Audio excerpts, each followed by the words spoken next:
السلام علیکم ورحمۃ اللہ وبرکاتہ۔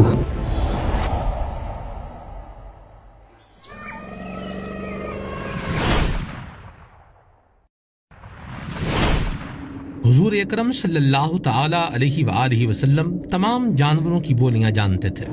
یا رسول اللہ،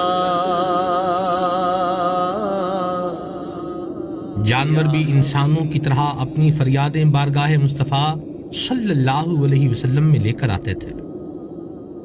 یا رحمت للعالمین۔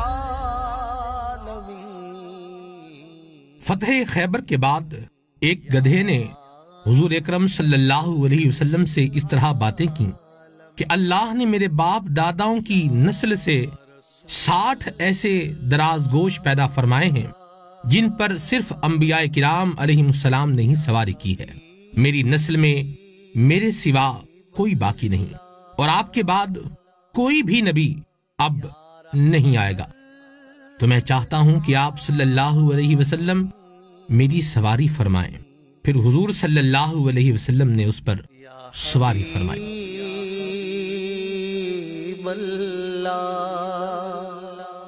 ایک جنگی سفر کے دوران آپ صلی اللہ علیہ وسلم نے تمام صحابہ سے ارشاد فرمایا، اگر کسی کے پاس سالن ہے تو لے آئے، سب مل کر کھا لیں گے۔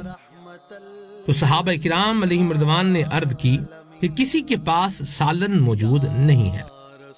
اسی دوران ایک شہد کی مکھی حضور صلی اللہ علیہ وآلہ وسلم کے کان کے پاس آئی اور بن بنانے لگی، تو سرکار صلی اللہ علیہ وسلم نے فرمایا، یہ مکھی کہتی ہے کہ ہمارے پاس بہت سارا شہد ہے لیکن ہم اٹھا کر نہیں لا سکتے، آپ صلی اللہ علیہ وسلم میرے ساتھ کسی کو بھیج دیں۔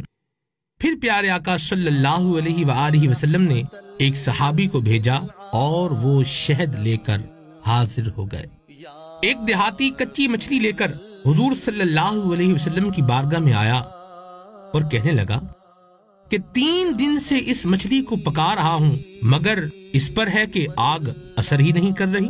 یہ سن کر حضور صلی اللہ علیہ وآلہ وسلم مسکرائے اور مچھلی کی طرف اشارہ فرمایا تو وہ بولنے لگی، یہ شکاری مجھے پکڑ کر گھر کی طرف آ رہا تھا اور آپ صلی اللہ علیہ وسلم پر درود پاک بھی پڑھ رہا تھا، میں نے بھی آپ صلی اللہ علیہ وسلم پر درود پاک پڑھنا شروع کر دیا، اس ہی کی برکت سے اب مجھ پر آگ اثر نہیں کر رہی۔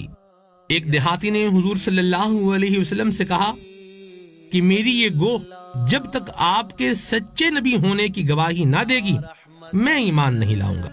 آپ صلی اللہ علیہ وسلم نے گوہ کو پکارا تو اس نے لبیک و سعدیک اتنی بلند آواز سے کہا کہ وہاں موجود تمام لوگوں نے سن لیا۔ پھر آپ صلی اللہ علیہ وسلم نے پوچھا کہ تیرا معبود کون ہے؟ گوہ نے جواب دیا، میرا معبود وہ ہے کہ اس کا عرش آسمان میں ہے اور اس کی بادشاہی زمین میں ہے اور اس کی رحمت جنت میں ہے اور اس کا عذاب جہنم میں ہے۔ پھر آپ صلی اللہ علیہ وسلم نے پوچھا کہ اے گوہ یہ بتا کہ میں کون ہوں؟ گوہ نے بلند آواز سے کہا کہ آپ رب العالمین کے رسول ہیں اور خاتم النبیین ہیں۔ یہ منظر دیکھ کر دیہاتی فوراً ہی کلمہ پڑھ کر مسلمان ہو گیا۔ نبی پاک صلی اللہ علیہ وآلہ وسلم کہیں جا رہے تھے کہ آپ کا گزر ایک ایسے اونٹ کے پاس سے ہوا کہ جس کے ذریعے کھیت کو پانی دیا جا رہا تھا۔ اونٹ نے جب نبی کریم صلی اللہ علیہ وسلم کو دیکھا تو وہ بل بلانے لگا اور اپنی گردن آپ صلی اللہ علیہ وسلم کے سامنے جھکا دی۔ حضور نبی کریم صلی اللہ علیہ وسلم اس کے پاس کھڑے ہو گئے اور فرمایا، اس اونٹ کا مالک کہاں ہے؟ مالک حاضر ہوا تو آپ صلی اللہ علیہ وسلم نے فرمایا کہ اس اونٹ نے شکایت کی ہے کہ تم اس سے کام زیادہ لیتے ہو اور چارہ کم ڈالتے ہو۔ مزید فرمایا، اس کے ساتھ اچھا سلوک کرو۔ پیارے آقا صلی اللہ علیہ وآلہ وسلم صحرا میں تھے کہ کسی نے پکارا، یا رسول اللہ صلی اللہ علیہ وآلہ وسلم۔ آپ صلی اللہ علیہ وسلم نے آس پاس دیکھا تو ایک ہرنی کو شکاری کے جال میں پھنسا ہوا پایا۔ آپ صلی اللہ علیہ وسلم نے ہرن سے پوچھا تجھے کیا حاجت ہے؟ اس نے عرض کی اس پہاڑ پر میرے 2 بچے ہیں، آپ صلی اللہ علیہ وسلم مجھے آزاد فرما دیں تاکہ میں انہیں دودھ پلا کر آپ صلی اللہ علیہ وسلم کے پاس لوٹاؤں۔ تو آپ صلی اللہ علیہ وسلم نے اس سے ارشاد فرمایا کیا تو ایسا ہی کرے گی؟ ہرن نے کہا جی بالکل۔ تو آپ صلی اللہ علیہ وسلم نے اسے آزاد کر دیا۔